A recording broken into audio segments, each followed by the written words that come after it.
Hey, good afternoon, everybody. Welcome into another edition of the Fantasy Roundup. I'm your host, Spencer the Guru Urquhart, here with my co-host, Gabe Henderson. How you doing, Gabe? Doing great. How are you, Spencer? Awesome, man. Yeah, can't complain. We got a lot to talk about today here. A lot of fantasy news. I really love this time of year, man, because it's not only got fantasy baseball drafts coming up, but I know a lot of y'all have y'all's fantasy drafts this weekend for baseball. I had mine this past weekend, actually. I had a couple of leagues I'm in, had those go down. But we also have NFL free agency, and with that comes a lot of fantasy football movement with players changing teams, changes fantasy football values. And I know it's still got like 6 months before the season, but it's always fun to speculate.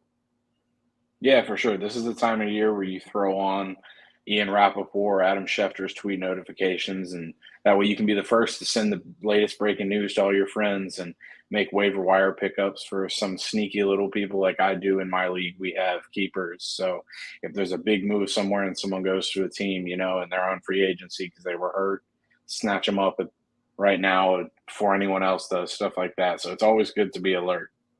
100%. And I see you got Eric in here, Eric Hernandez, saying, "Who dat?" And we actually do have some Saints stuff to talk about as far as for fantasy, specifically Jamaal Williams signing with the Saints. So let's get into our latest fantasy headlines. Jamaal Williams, we didn't get to talk about it on our last show. He signed with the Saints, I believe, last Thursday on a 3-year deal.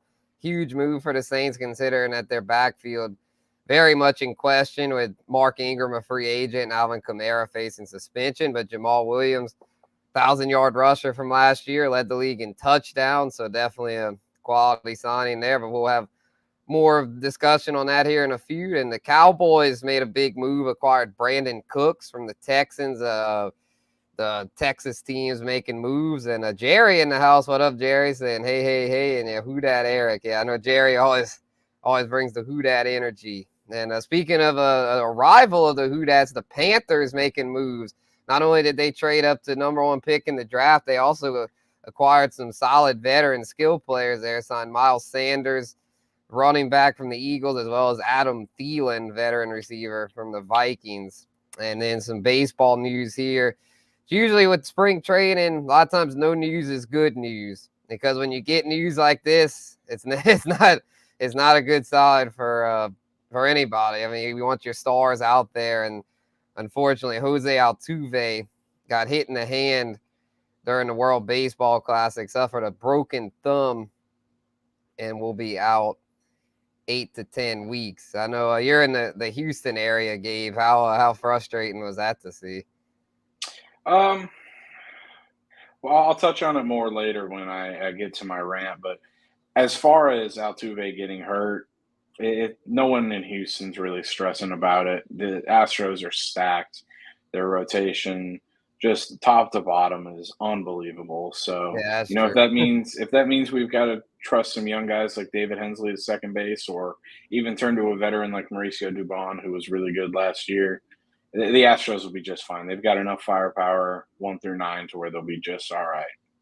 Oh yeah, Astros have plenty of depth. So yeah, would have been worse for a team that was more of a fringe contender. Astros should be top of the charts regardless. And Owen Thomas commented, "Man, we just lost Davenport." I mean, yes, but I mean, he had like no sacks last year. I'm kind of glad Davenport's no longer with the Saints, because he never seemed to live up to the hype. He always was like, "Oh, Davenport, he's gonna be the stud alongside Cam, and he's gonna really pop off, have double-digit sacks." It just never happened for him. So we'll see if he can turn it around in Minnesota, but I tend to doubt it. I'm glad he's gone. So let's move on here to the Jamaal Williams signing. I know y'all are wanting to hear about that, our thoughts on that, about Jamaal Williams. We talked a lot about him, his NFL Saints impact, as far as what he brings to the Saints. We talked about that a bunch on Bayou Bets, and I was in the mind state that it's a positive thing, that he's a huge addition to this team and should carry over that same energy he had from last year, where he, like I said, 1,000-yard rusher, led the league in touchdowns, and was also efficient with it, averaged over 4 yards a carry. Wasn't just some plodding big back. He is more of a bigger back, but he can make people miss. He can catch a few passes here and there. He's not just a total just dump truck out there, you know. So he's somebody that should still be fantasy relevant, was very fantasy relevant last year as someone who is always finding the end zone. And yeah, Jerry's glad he's gone. Davin hurt. Yeah, that's another thing. He was always hurt. And speaking of guys that don't get hurt much, Jamaal Williams always is on the field. He's very durable. That's another plus factor. So to me, the question here, this is the fantasy roundup. The question I'd like to pose here is, does his fantasy value increase by signing with the Saints? Jamaal Williams is an interesting case study. You know, he didn't have much value going into last year. Obviously, everyone was looking at DeAndre Swift, and then DeAndre Swift went down, and Jamaal Williams just absolutely feasted. And he's one of those guys who was always getting touches in the red zone, so he's going to have a high value because of the amount of touchdowns he scored last year. I don't know whether his value increases. I think it really just depends on how you view him after last year. But now he's obviously going to be a feature back with Kamara. So it just depends, because you've got a guy who was a backup last year who's we've already seen in multiple stops in his career. But then you've also got the pending off-field stuff with Kamara. So you really just don't know. I would say just the fact that we know he's more than likely going to be a starter for a few games next year, I would say that increases his value. But I think his value is really high anyway. So I don't know how much higher you can get other than breaking into the top tier, which I don't think he does. He's not as good as the Saquon Barkleys per se. So, Right. But I think he's just going to be a step below it with the Saints now that he's going to have a chance to be a feature back for X amount of games. We just don't know right now. Yeah, I can tell you all this. Unless the Saints would invest a pretty high draft pick on a running back like Tajay Spears, for example, if they wait till like day 3 to pick a running back, just somebody that's not very highly touted, not really pro ready, then I think Jamaal Williams' value does increase. I know it was pretty high last year, and people were probably thinking, oh, it's 17 touchdowns, he can't repeat that, blah, blah, blah. But it's like, I think he's going to have plenty of opportunities, because I don't see Alvin Kamara playing more than 8 games. I think he gets at least a half season suspension. I think he gets, I mean, I'm trying to think of some comparisons. Maybe not quite as many as Watson, but I mean, Watson got 11. I know it's 2 different cases, 2 different incidents, but it's like, I just feel like the NFL is going to have to lay the hammer here because of the video. There's video evidence that he clearly was involved in the assault of that dude in Vegas. So it's like, I think he gets a minimum of 8 games. And with that, to me, Jamaal Williams was going to carry a huge workload and be an RB1 at least for those weeks. And with the Saints, with Derek Carr, it should be a more explosive offense, should be more goal line opportunities. I think Jamaal ends up with around 11 to 1,200 yards, 10 to 12 touchdowns, catches like 20 to 30 passes. And if Kamara ends up going for the full season, which might happen if he would have to do jail time on top of his suspension, which we don't know, he might get out of that to where then he'd just have the suspension. But if it ends up a thing where he misses the whole season, shoot, Jamaal Williams might end up cracking that top tier. You never know. Yeah, no, for sure. And I think you made a good point in there. And that's one thing that I definitely wanted to touch on was the fact that, you know, Jamaal Williams isn't going to catch as many passes. He's not as explosive as Kamara in the running or in the passing game. But the thing is the running game is going to be more opened up because you have Derek Carr and those weapons outside now. So the Saints offense isn't just going to be one dimensional in the fact that they're just getting it to Kamara. They're going to be a legitimate threat. And I think Jamaal Williams is going to be a huge part of that.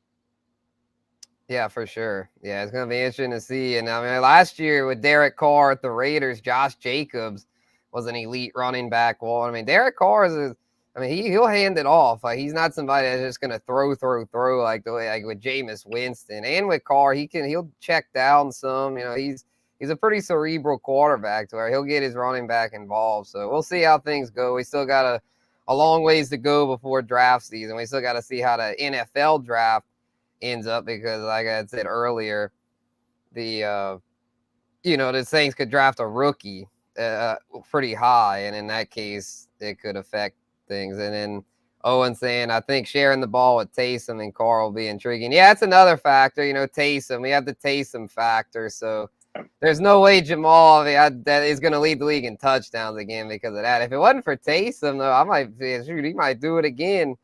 But, so there's no way because Taysom Hill, as far as fantasy goes, he's a pest. For the Saints, he's great because he gives you another weapon. But for fantasy, it's like, man, Taysom again near the goal line. He's stealing my Kamara touchdowns, my Jamaal Williams touchdowns, So it's interesting. And Jerry really likes it. Yeah, I feel like it's one that, to me, is if you're the Saints, it was a no-brainer. It's like, how could you not like it? Because, to me, he checks all the boxes as far as what the Saints needed in a running back.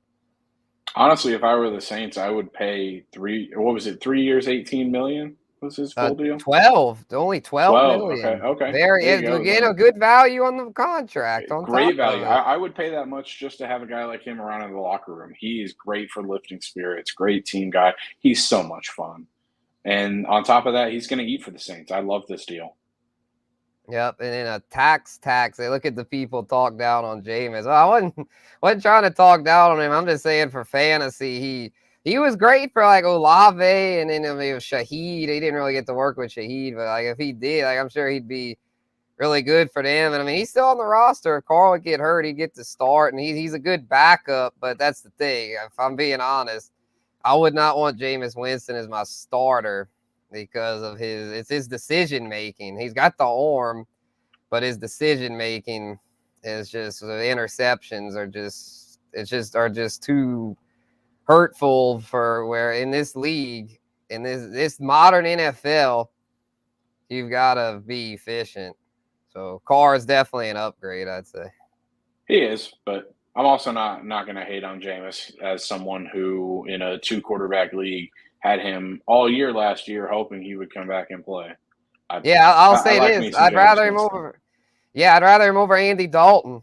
That's for damn sure. I was so sick of having to see Andy Dalton under center last year. I was like, give Jameis a chance. Like, give him a chance. So he can't be any worse than this crap. But anyway, let's move on here to the wide receivers that switch teams here. Brandon Cooks and Adam Thielen. I remember Jerry yesterday on Bayou Vets was hoping the Saints could get Thielen, but the Panthers ended up securing his services, had more cap space, and as a result, were able to give him that multi-year deal. But, I mean, Adam Thielen, he's kind of lost a step, probably more so than Brandon Cooks, because, I mean, Brandon Cooks, I know he's been just kind of treading water with Houston, but he's still getting around 1,000 yards a season, and that's nothing to sneeze at.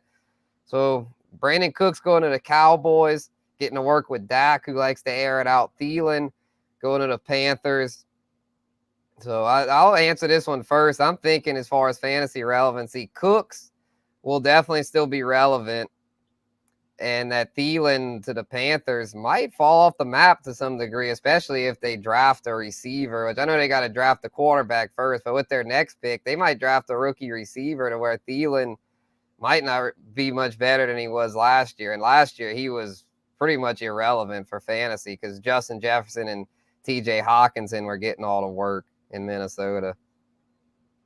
Yeah, I'm in agreement with you. As someone who's watched Brandon Cooks the last few years here in Houston, he's still a great receiver. He's going to get his in Dallas. He's, like you said, about 1,000-yard receiver. He tries that line every year. I think last year, first time he didn't get it in a little while, and that's because he missed a few games. He still had something like 750 around that mark. Brandon Cooks is going to feast in Dallas as the number 2, and I think that's a great move for him. I think the Cowboys got great value for him.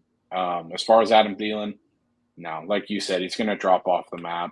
He was an incredibly frustrating receiver last year in fantasy. He had maybe 1 or 2 big games, and then people would target him on the waiver wire, and he just wasn't worth it. He goes back to those 1, 2, 3-point performances usually. Even as a number 1, Carolina has found a way to make receivers fantasy irrelevant. So I think if you take a guy on the tail end of his career, throw him in Carolina, no. Yeah, because he's definitely – I'm gonna pass.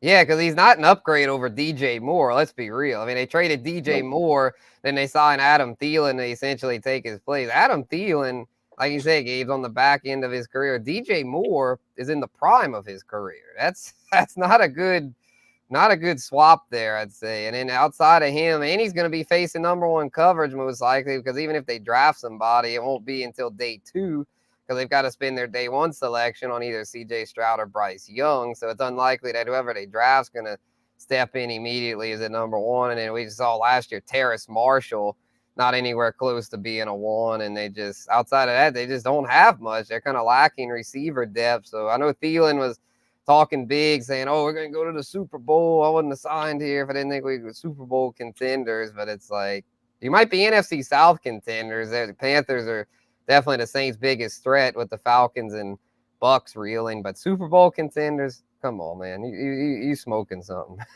If the Carolina Panthers are Super Bowl contenders, then I need to open those blinds behind me because pigs are flying.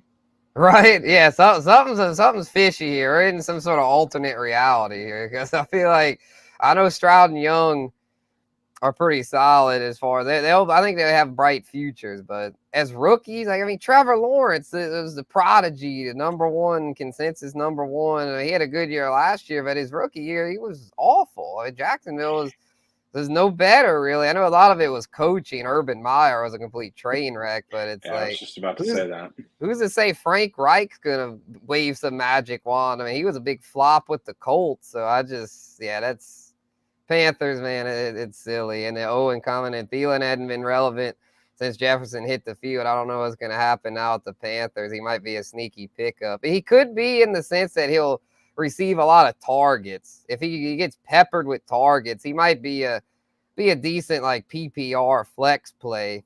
But the issue is he probably won't go that late in drafts, because people are like, "Oh, he's the number 1 receiver." And if they see someone's a number 1 receiver, they tend to draft him fairly high. So I doubt I'll have much Thielen in fantasy. But Cooks is normally someone that I stay away from. But going to Dallas, the CD Lamb will get all the number 1 coverage. So Cooks against those number 2s might be able to feast.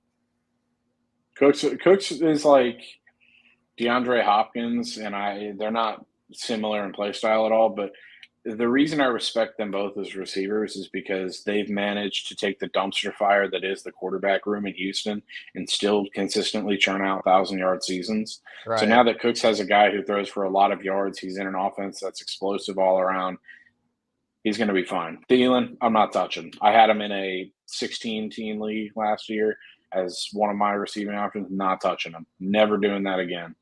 If other people want to dip into that pool because he's a wide receiver 1 or he's a name that people like in late rounds, that's fine. I'm not touching it. Great career, not touching him. Yeah, I mean, when he was before Jefferson, he was a legit number 1 there in Minnesota, especially after they traded. Well, did they still? I think they had Diggs. They traded Diggs and then got Jefferson. So yeah, when it was him and Diggs, like, he was the number 1.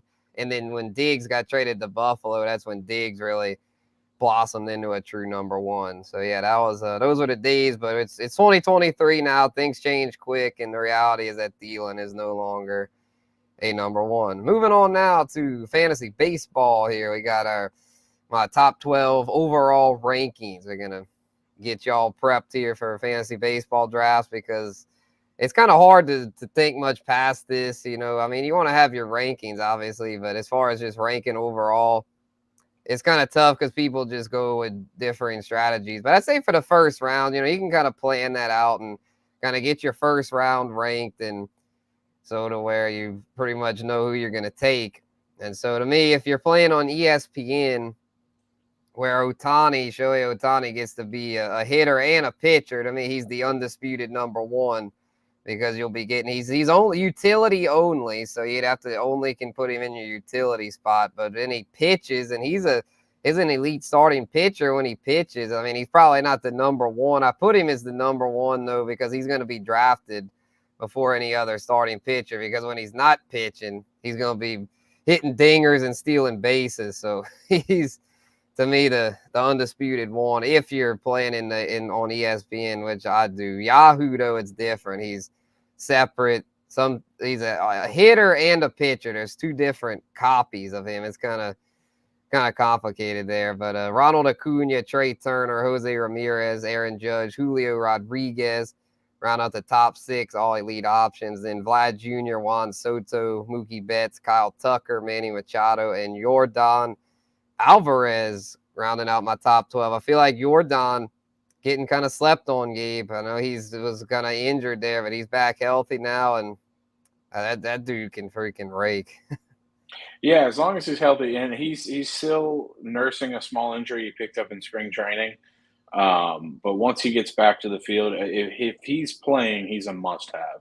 And like you mentioned, a few of those other guys on that list are going to benefit. I really think Trey Turner is the top. Obviously, Shohei Ohtani is his own different category. We're not going to talk about him, but the best of the rest, I think, might be Trey Turner.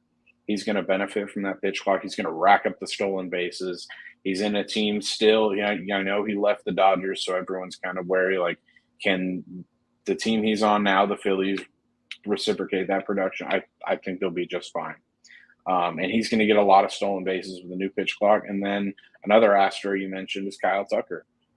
Tucker might be up in the lineup just because of Altuve's injury right now. There's going to be no shift next year. So Kyle Tucker really hits the cover off the ball, and I think he's going to be a top option as well.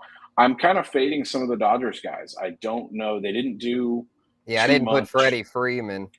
Yeah, they didn't do too much to excite fans in the offseason. They didn't really get better in any areas. Not that they necessarily needed to. They're still stacked.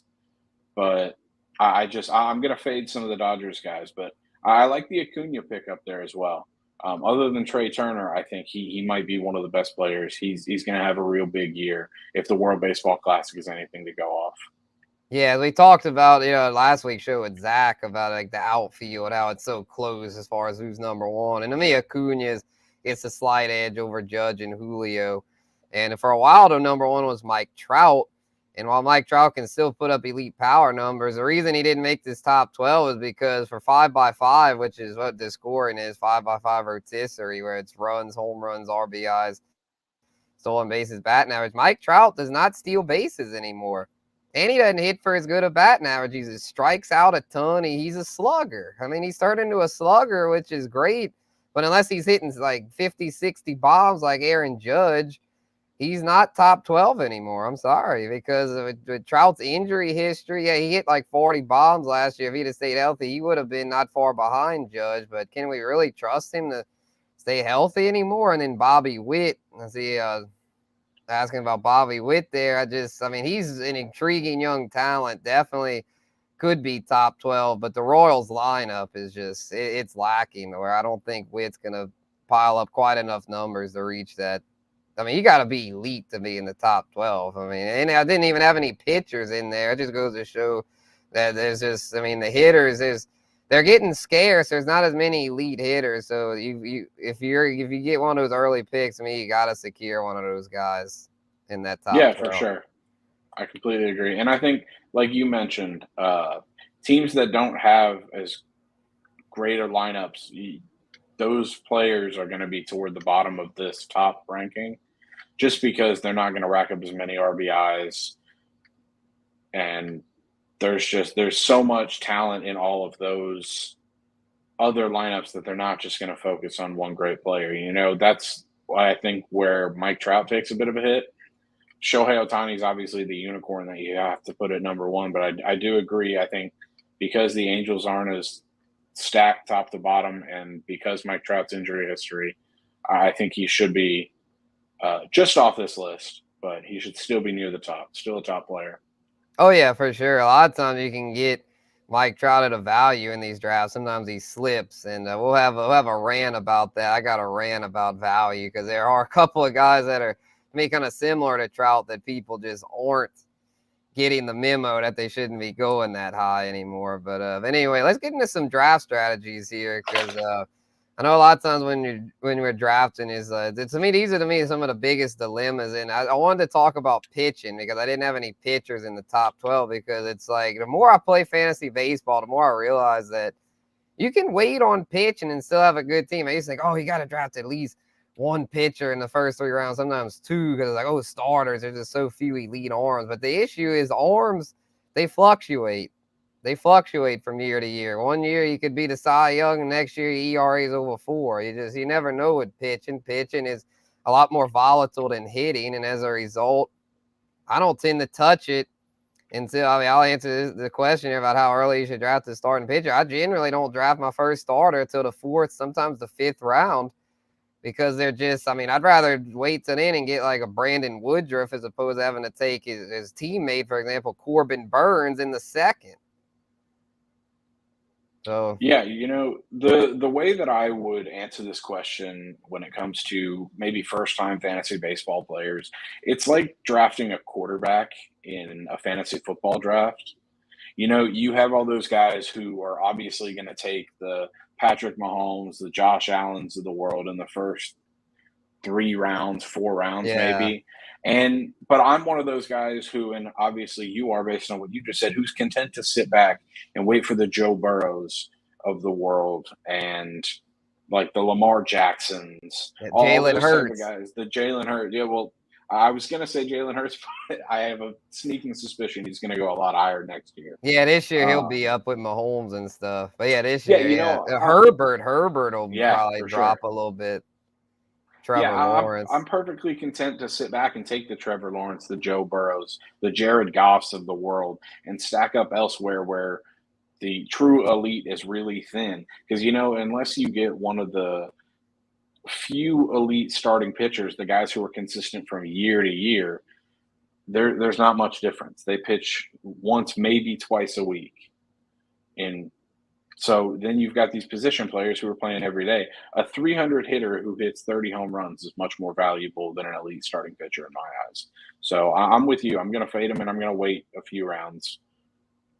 Yeah, especially in 5x5 and points leagues, the pitchers, they get so many points like for a good start, to where in those I'd probably still take them early, but in 5x5 I'd probably wait, because I agree. If starting pitching seems much deeper than outfield and corners, so it's like For that's sure. the reason why you can back into the first. I'd much rather like a Vlad Jr., for example, because first base just isn't what it once was. First base, it used to have all the. I think I mentioned this on the show a couple weeks ago. It used to have the Prince Fielder, Ryan Howard, Albert Pujols. Those are truly elite guys, plus some depth. You had some first base depth actually back there. Guys like Billy Butler and stuff were like pretty good depth. Or now it's like if you putting up numbers like that, you're considered an elite first baseman, where you just there's not as much depth there. Where pitching kind of took over last year. The hitting was kind of being more taken over if people were speculating about a juiced ball, but last year it went back the other way. Pitching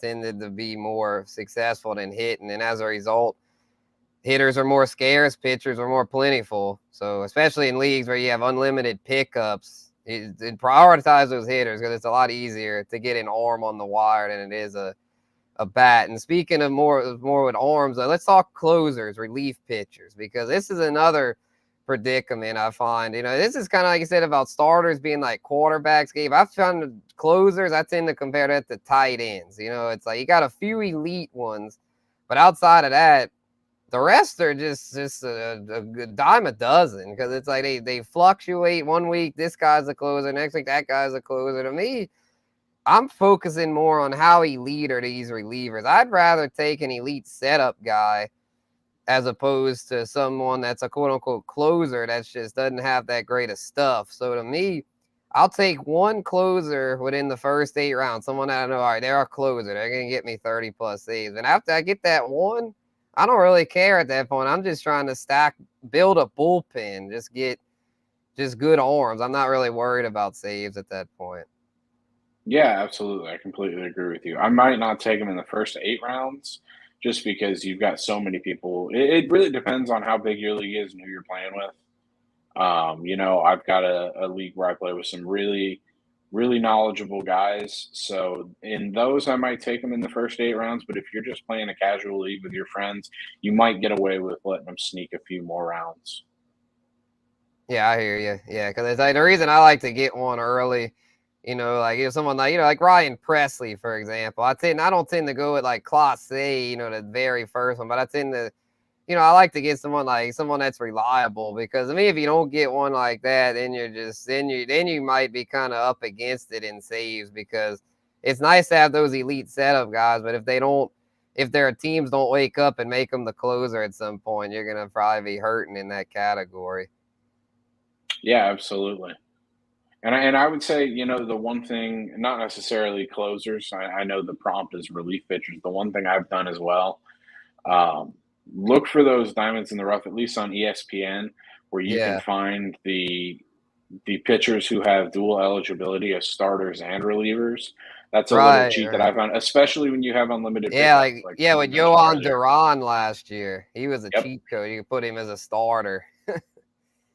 Yeah, yep, because your exactly, starters don't go every day, so then you could add an extra relief pitcher by putting him as a starting pitcher. exactly. So with guys like that, there's some value. You just got to do your research and find them. But those are usually the diamonds in the rough that you can find in the later rounds. Right on. So let's move on now to talk about position scarcity, because I know this is something that we hear about all the time. Hear about it some in football with with the tight end position, but with baseball we hear it a lot, because you got like catcher really scarce, second base really scarce, hell, even outfield, third base, first. I mean, it's shortstop's really the only hitting position that's still got some depth. All the other ones to me are kind of lacking. So, but to me, though, the ones that get the most play, and the reason I pose this question is because I notice in drafts, people pull up a catcher, for example, JT Realmuto because he steals bases, or Adley Rutschman because he's got so much hype behind him. They'll pull these guys up in like the third or fourth round, and I'm like, yeah, I mean, it's scarce. They're scarce, but was that worth that? You just passed up on, for example, I think like a 30 homer third baseman, first baseman, like Nolan Arenado. You just pass up on Nolan Arenado or Paul Goldschmidt, or someone around that range, Matt Olson, Austin Riley, for freaking a catcher. I know it's an elite catcher, but that catcher is not putting up the kind of numbers. But the argument is, oh, well, I'm getting a positional advantage with this guy. So I'll let you have the floor on this one, Gabe. Should position scarcity play a factor during the draft? I think it definitely plays a factor. And you kind of, I'm one of those people who lets the league dictate that kind of stuff. I'm going to sit back and wait. But if they want to go on a run, it's similar. We're going back to the football analogy. This is more like tight ends for me. There's going to be people who take tight ends in the first two rounds. Obviously, Travis Kelce's the exception. But if I've got guys in my fantasy football league taking Mark Andrews in the second round, that's fine. I'll let them. That just means I get to feast on the better players towards the top. So I'm not going to let the position scarcity play into my draft strategy. I'm going to do what I've been doing. There's not much of a difference between the guys at catcher, like you said, the Adley Rutschmans and the JT Realmutos of the world. There's not much difference between those truly elite guys and the great catchers as well. So I'm going to sit back and wait, and I'm going to take best player available where I want to go. Yeah, I can't argue with that, man. Yeah, that's kind of where I was going. Before I asked you, I was just kind of that's what I mean. That's me. That's the strategy to me. Just go For sure. BPA. I mean, you don't overthink it. Go BPA. We got a question from Ryan here. He said, "Who is the Packers' backup QB now? Should the Packers get a veteran QB to back up Love?" Yeah, because I don't think they have one on the roster right now. I mean, yeah, well, they do, Aaron Rodgers, but I mean, he's not going to be on the roster for long, I wouldn't think. So yeah, I think once they get the Rodgers trade completed, yes, I do think they sign a veteran backup quarterback. I'm saying maybe like a Blaine Gabbert. Yeah, I think it's definitely going to be interesting. I'm not going to definitively say anything until we see that Rodgers trade. They could draft a quarterback to be on that roster as well. They might start carrying three. You never know. It's just and the veteran quarterback market. There's so many options still out there. There Yeah. really are. So I don't think the Packers are stressing. Based on everything we've heard, they absolutely love Jordan Love. Aaron Rodgers even spoke highly of him. So, but I want to wait and see the compensation for Aaron Rodgers. I want to see what they get in the draft and how much room they've got to play with elsewhere before talking about a veteran quarterback backup. Yeah, for sure. Yeah, gotta get the Rodgers deal done first. And our last fantasy baseball draft question, for those that are playing fantasy baseball, got drafts this week or this weekend, good luck to y'all. Crush it. Hope y'all keep doing y'all's thing and watching our content. And yeah, we'll bring home these chippers. It's a marathon, not a sprint. So shout out to everyone that's got the heart to get in these fantasy baseball leagues. They're not for the flakes. They're for the degenerate savages. So our last question here: are injured players worth drafting? For example, Bryce Harper, Jose Altuve, guys that they're injured now, but they could come back. And if so, how soon? I mean, to me, it depends on if your league has injured list slots. If you got like 2 or 3 IL spots you can stash them on, then definitely. But to me, if you don't have IL slots, it's kind of tough to stash somebody for 2+ months. Yeah, I think it really just depends on the player in terms of are they worth drafting, and if so, where. Obviously, Jose Altuve, he's not going to fall too much. He's still a premium second baseman and a premium baseball player, whereas Bryce Harper, I'd hold off on him. He's going to be out a long time. Yeah. So, and then, and I'd be remiss if I didn't mention this as well in terms of the injured players. There's a rumor flying out there that Edwin Diaz might be eyeing a comeback. So if you have those 3 IL spots, and you might want to stash him potentially and grab him up at the end of the year for a late playoff run. It just depends. Depends on the player, depends on the injury. But I would say for the superstars, if you have sufficient IL spots, if they're there a few rounds after where you take them, like in terms of Altuve or Alvarez, I would take them. But in terms of Harper, that's one of those just wait and see. I'm not going to be one of those people who takes him just to take him because he's there in the mid rounds. He's going to miss a significant chunk of the season. So if he's still there in the late rounds, I would definitely take him if you have the IR spot. But Yeah, IL. Yeah, because another thing that's a catch with Harper, then the reason why if you don't have the IL spots, I wouldn't draft him is because he's not even outfield eligible anymore on ESPN. He was strictly a DH last year, where he'd only be utility eligible. So it's even more of a dent in his value. So, yeah, probably not going to mess with Bryce Harper. Altuve, though, yeah, definitely worth the wait, even if you don't have IL spots, because he's the number 1 second baseman when he's out there. But and we also have some injured arms. Carlos Rodon expected to miss some time early and stuff, and then suspended players. Fernando Tatis really the only one of significance. And the reason I bring him up because I'd like to segue into my rant. We got our Let Me Sound Off rant segment here to close out the fantasy roundup here, presented by. Let me shout out our sponsor here before we sign off, Caesars Sportsbook. Make sure to go check out Caesars. The first bet on us, get up to $12.50 back as a free bet. If you don't win, use the promo code NOLA Full. Got a lot of March Madness action here. Sweet 16 starting up this weekend. Make sure to get in on that if you haven't already. We've also got our LSU poster giveaway. 3 poster set. Bet $10. Receive a commemorative set. You make sure to head on over to Caesars. Use that promo code. And, get them LSU posters. And, let's get our rant going here. I know y'all like to hear us rant. So my rant here is stop drafting these guys like Fernando Tatis and Jacob deGrom, for example. Guys that they get hurt year after year, always have issues. Stop drafting these guys early. Yes, the talent is there. They've got elite first-round talent, but the results aren't. We play fantasy baseball to draft players that are going to get us the most statistics. They're going to pile up the best numbers to get us, at the top of the league. And if you have guys like Tatis and deGrom, they'll do that for you, but for only half the season. This is a 6-month season. I want guys that are going to be available for the full 6 months. I know injuries can be fluky. I know you can draft someone that's healthy as a horse and they might have a fluke injury, but it's all about odds. And the odds of these guys having problems is way higher than for someone that's always out there. Like those guys we talked about in a few minutes ago, guys like Trey Turner, he's always available. Jose Ramirez, always out there. I mean, Aaron Judge, and he had some issues, but last year proved that he could be out there all the games. Acuna, other than the 1 year with the knee, always out there. Ohtani played all the games. I mean, these guys, you got to draft guys that play. I know that sounds like common sense, like, well, duh, but it's like Tatis. It's just, I see it in all these drafts. People, oh, Tatis, he's elite. He's got elite upside. But he's already suspended 20 games.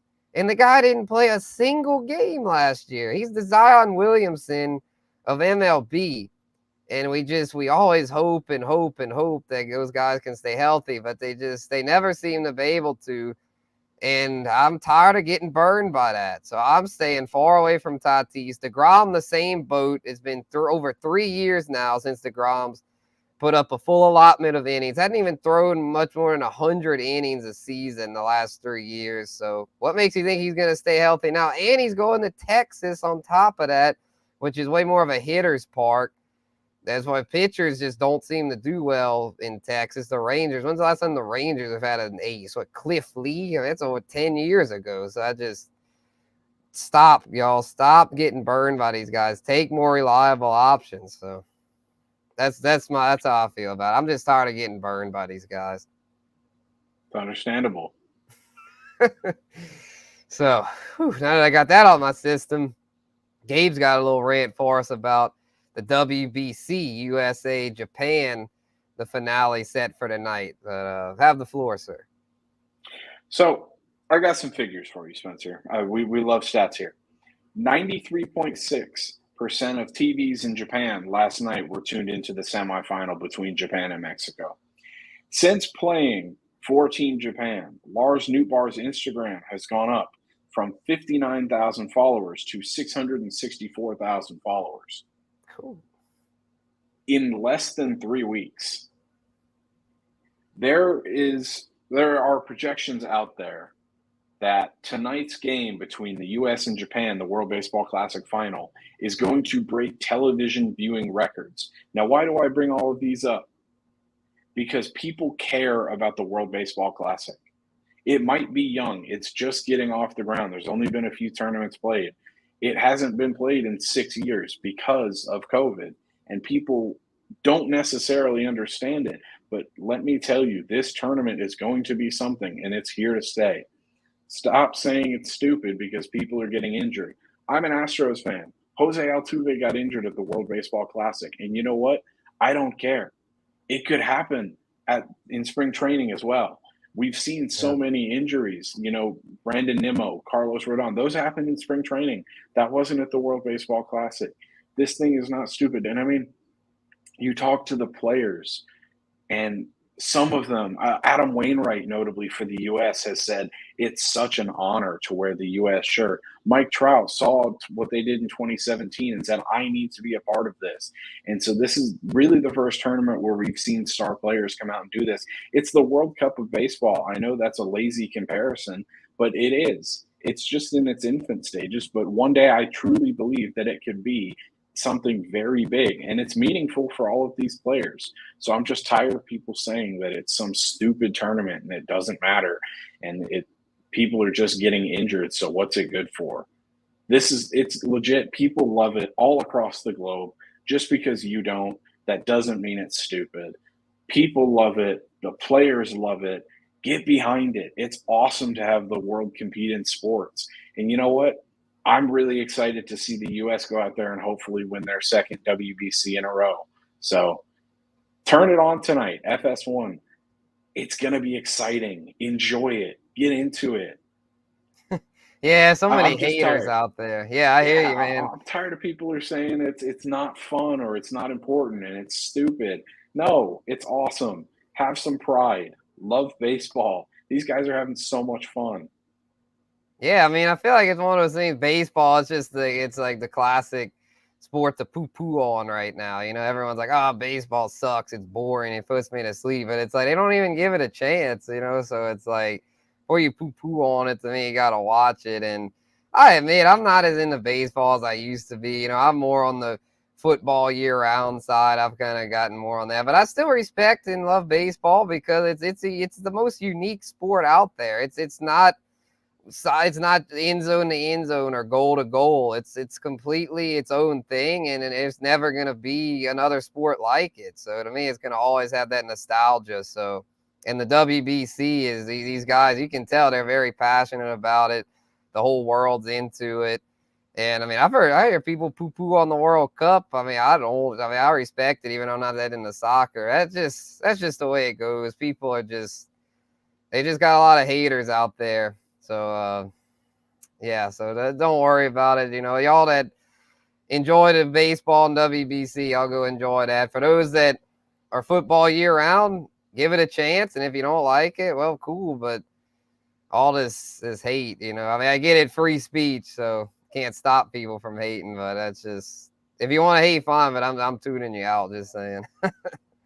All I'm saying is turn it on tonight. Turn on the Yeah, USA give it a versus chance. Japan. Give it a chance. Watch the yeah. quality baseball that's going to be played, and then look me in the eye and tell me you're not having fun watching it. It's going to be awesome. I'm really excited for it.